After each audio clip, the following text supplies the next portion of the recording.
नमस्कार।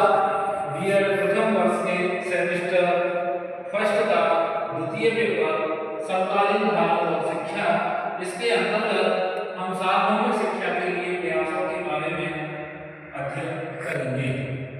देखिए, सार्वभौमिक शिक्षा क्या होती है ये हम पिछली क्लास में पढ़ चुके हैं। अब आज़ादी के बाद से ही 15 अगस्त 1947 को हमारा देश आज़ाद हुआ और आज़ादी के बाद से ही हमारे देश की चाहे केंद्रीय सरकारें हों या प्रांतीय सरकारें हों, सभी ने सार्वभौमिक शिक्षा के लक्ष्य को प्राप्त करने के लिए विभिन्न प्रयास किए हैं। इसके लिए सरकार ने विभिन्न कार्यक्रम बनाए हैं, जैसे कि ऑपरेशन ब्लैक बोर्ड कार्यक्रम।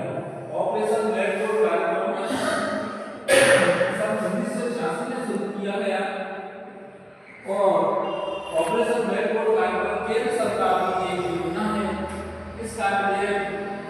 इस कार्यक्रम का मुख्य उद्देश्य प्राथमिक स्तर के विद्यालयों के लिए शिक्षण सहायक सामग्री उपलब्ध करवाना था। ऑपरेशन ब्लैक बोर्ड कार्यक्रम के अंतर्गत 3 बिंदुओं पर ध्यान केंद्रित किया गया था। उसमें जो पहला बिंदु था वो था प्राथमिक स्तर के विद्यालयों के लिए शिक्षण सहायक सामग्री उपलब्ध करवाना, जैसे कि chalk, blackboard, model, chart, globe तथा कार्य से संबंधित उपकरण। और इसका जो दूसरा बिंदु है वो था कि प्राथमिक स्तर के विद्यालयों में कम से कम 50% पर महिला अध्यापकों के लिए होनी चाहिए, जिससे कि बालिकाओं के नामांकन में वृद्धि हो सके। हमने ये देखा भी है जिन जिन विद्यालयों में महिला अध्यापकों की संख्या ज्यादा होती है वहां पर बालिकाओं के नामांकन में वृद्धि ज्यादा होती है। और इसी प्रकार इसका जो तीसरा बिंदु है वो तीसरा बिंदु इस प्रकार है कि ऐसे प्राथमिक विद्यालय जहां पर नामांकन 100 से अधिक हो, उन विद्यालयों में एक अध्यापक के वेतन के बराबर कोई राशि अलग से उस विद्यालय के लिए उपलब्ध करवाई जानी चाहिए।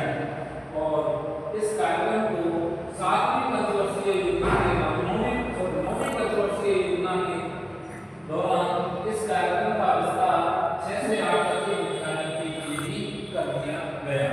दूसरा कार्यक्रम है जिला प्रारंभिक शिक्षा कार्यक्रम, जिसे हम बीपीईपी के नाम से भी जानते हैं। बीपीईपी, जिला प्रारंभिक शिक्षा कार्यक्रम।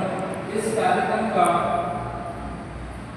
प्रारंभ 1994 में किया गया था। जिला प्रारंभिक शिक्षा कार्यक्रम केंद्र सरकार की एक योजना है और इस कार्यक्रम के द्वारा प्राथमिक स्तर के विद्यालयों को सहायता प्राप्त होती है। इस कार्यक्रम के मुख्य उद्देश्य इस प्रकार हैं।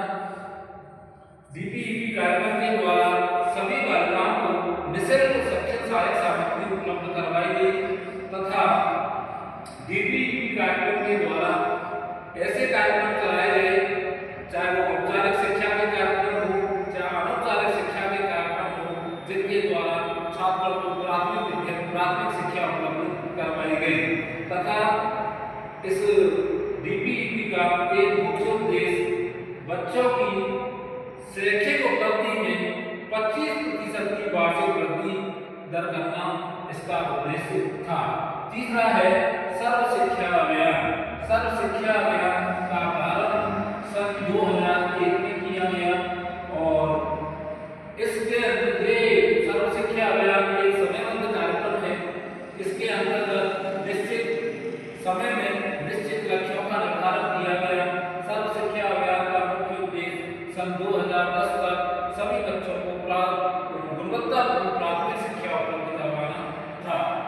इसके अंतर्गत सन 2001 में ये प्रारंभ हुआ तथा 2005 तक एक लक्ष्य निर्धारित किया गया कि किसी भी तरह से सभी बच्चों का किसी न किसी विद्यालय में प्रवेश हो जाना चाहिए 2005 तक।